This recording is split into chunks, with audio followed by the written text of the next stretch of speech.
सल्तनत काल का एक प्रमुख टैक्स जजिया कर भी था, जो बाद में सल्तनत काल के बाद मुगल काल में कई बार बंद हुआ, फिर चला, बंद हुआ, फिर चला, इस तरीके से चलता रहा।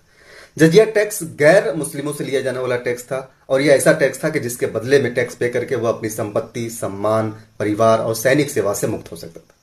दूसरी चीज ये कि जो जजिया टैक्स लगता था, गैर मुस्लिमों से तो लिया जाता था, लेकिन इसमें सभी गैर मुस्लिम शामिल नहीं होते। जैसे ब्राह्मण इस कर से मुक्त होता था, जो गरीब है, स्त्रियां हैं, बच्चे हैं, अपाहिज हैं, लंगड़े हैं, लूले हैं, ऐसे लोग जजिया टैक्स से मुक्त होते थे, उनसे कोई जजिया टैक्स नहीं लिया जाता था।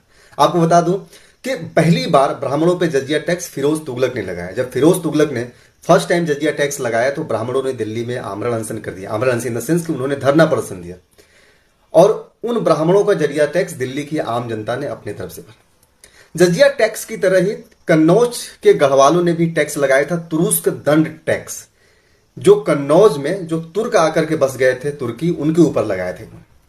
कई बार जजिया को जकात से भी जोड़ दिया जाता है कि जजिया टैक्स इसलिए लगाया गया था कि जजिया टैक्स के बदले लोग धर्म परिवर्तन करके इस्लाम कबूल कर लेंगे, मुसलमान हो जाएंगे, तो उन्हें जजिया टैक्स से मुक्ति मिल जाएगी। तो मैं आपको बता दूं कि इसका धर्म परिवर्तन से कोई संबंध नहीं है, क्योंकि अगर कोई व्यक्ति मुसलमान बनता है तो उसको 2.5% जकात देना होता था। तो कोई 1% से 1.5% जजिया के बदले 2.5% आकर के टैक्स क्यों देगा? तो इसका धर्म परिवर्तन से कोई संबंध नहीं है, इस चीज को ध्यान रखिएगा। और जजिया टैक्स फिर आगे भी चलता रहा, मुगल काल में भी चलता रहा, ऊपर नीचे।